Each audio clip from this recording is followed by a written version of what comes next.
జై హో. దేశ విభజన వేళ పంజాబ్ రాష్ట్రంలో మలేర్కోట్లా సంస్థానాధీశుడు బేషరతుగా మన దేశానికి రాసిచ్చారు. నూరేళ్ల ఆయన సతీమణి పూర్వ మహారాణి మునవ్వర్ ఉన్నీసా భుక్తి గడవక ఆదరించే దిక్కులేక ఒంటరిగా మగ్గిపోతున్నారు. జీవకటం ఎంత అసాధ్యమో ఈ శిథిల భవనం తలరాత అంతే. కనిపించే శిథిల శకలాలు ఈ భవనం కథ చెబుతాయి. అసలు ఇది రాజభవనమేనా, ఈమె రాజవంశీకురాలేనా అని ఉర్దూలో ఒక ద్విపద ఉంది. ఈ కవిత బేగం మునవ్వర్కు అక్షరాలా వర్తిస్తుంది.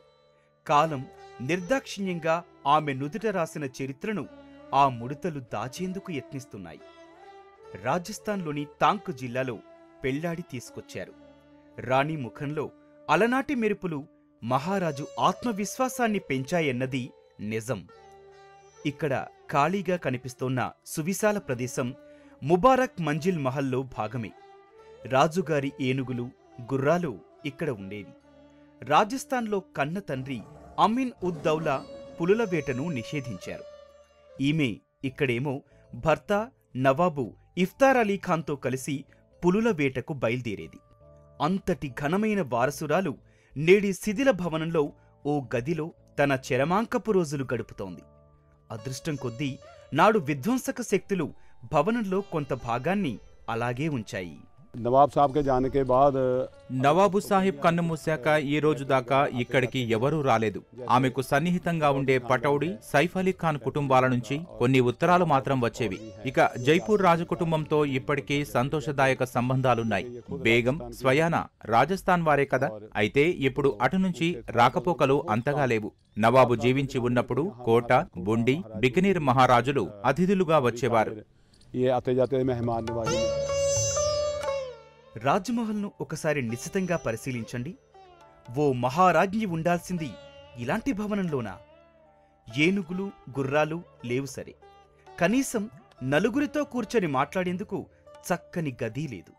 ఆరు బయట ఓ మామూలు మంచం మీద మేనువాల్చింది. కప్పుకున్న ఆ మఖమల్ వస్త్రం ఆచ్ఛాదన ఇవ్వటం లేదు సరికదా, ఆమె పేదరికాన్ని దాచలేకపోతోంది. పంజాబ్ సర్కార్నే యహీ విశ్వాస్ దిలాయా. రాజమహల్ను ఆధునీకరిస్తామని ప్రభుత్వం మాకు హామీ ఇచ్చింది. బేగంజీ తన జీవితాంతం ఇక్కడే ఉంటారు. తర్వాత నవాబ్ షేర్ మహమ్మద్ ఖాన్ స్మారక చిహ్నంగా మారుతుంది. నవాబ్ షేర్ మహమ్మద్ ఖాన్ కి యాద్గార్ బనాయి జాయేగి.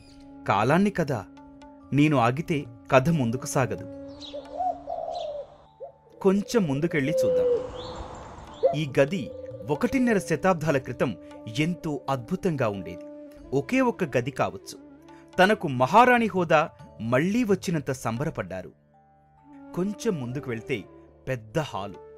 పైకప్పు కేసి ఓసారి చూడండి, దాదాపు అంతా విరిగిపోయింది. ఇక్కడి నుంగా సంచరించవచ్చు, స్వచ్ఛమైన గాలి. కాని ఈ గోడ ఎలా ఉందో చూడండి, అదాటుగా ఒక్క గాలి వీస్తే కూలిపోయేలా ఉంది. మహారాజు ఇఫ్తకార్ అలీ మునవ్వర్ ఉన్నీసాను నిఖా చేసుకున్నప్పుడు ఈ రాజభవనం వెలుగు వెలిగింది. ఆయన 1982 నవంబర్ 20న కన్నుమూశారు. గతాన్ని ఒక్కసారి వీక్షిద్దాం.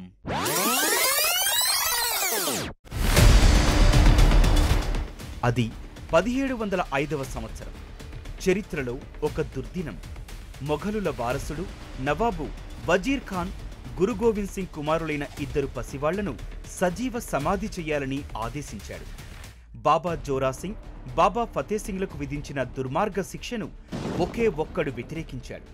అతడే మలేర్ కోట్లా నవాబు షేర్ మహమ్మద్ ఖాన్. గురు గోవింద్ సింగ్ అంటే ఇష్టం లేకున్నా పసివాళ్లకు అంతటి కఠిన శిక్ష వేస్తారా? సిగ్గు సిగ్గు, మీ ఆజ్ఞను ఉపసంహరించుకోండి అని రణగర్జన చేశాడు.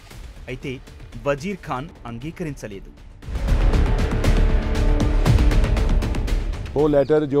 నవాబు షేర్ మహమ్మద్ ఖాన్ మొఘల్ చక్రవర్తి ఔరంగజేబుకు ఒక లేఖ రాశారు.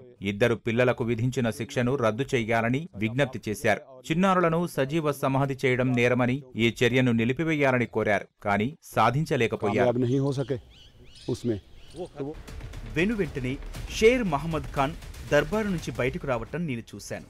అతడు పిల్లలను కాపాడలేకపోయి ఉండవచ్చు. కాని వజీర్ ఖాన్ నిర్ణయంపై సిగ్గు సిగ్గు అని నిరసించటం ముస్లింలు, సిక్కులు, హిందువుల సామాజిక బంధాన్ని మరింత పటిష్టం చేసింది.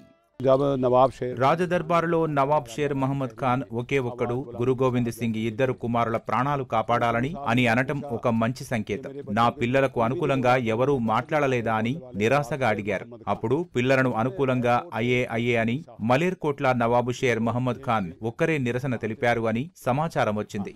जिन्होंने बच्चों के हक में हाँ का नारा मारा, నవాబ్ సాబ్నే జో నాడు ఏ అంటూ వజీర్ కుట్రలను ఎదిరించిన నవాబు షేర్ మహమ్మద్ ఖాన్ సాహసాన్ని ప్రశంసించాలి. అమన్ హోనా చాహియే. ఇక్కడ మీరు చూస్తున్నవి వెలలేని జ్ఞాపికలు. గురు గోవింద్ సింగ్ షేర్ మహమ్మద్ ఖాన్ కు బహుకరించిన ఖడ్గం, శ్రీ సాహిబ్లు.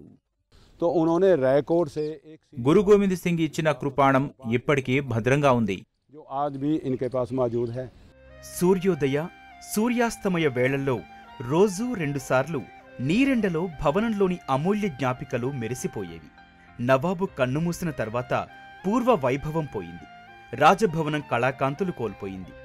ఇదే ప్యాలెస్ ఒకనాడు వివిధ రాజ్యాల నుంచి అతిథులుగా వచ్చిన నవాబులు విడిది చేసేవారు. కానీ జై హో.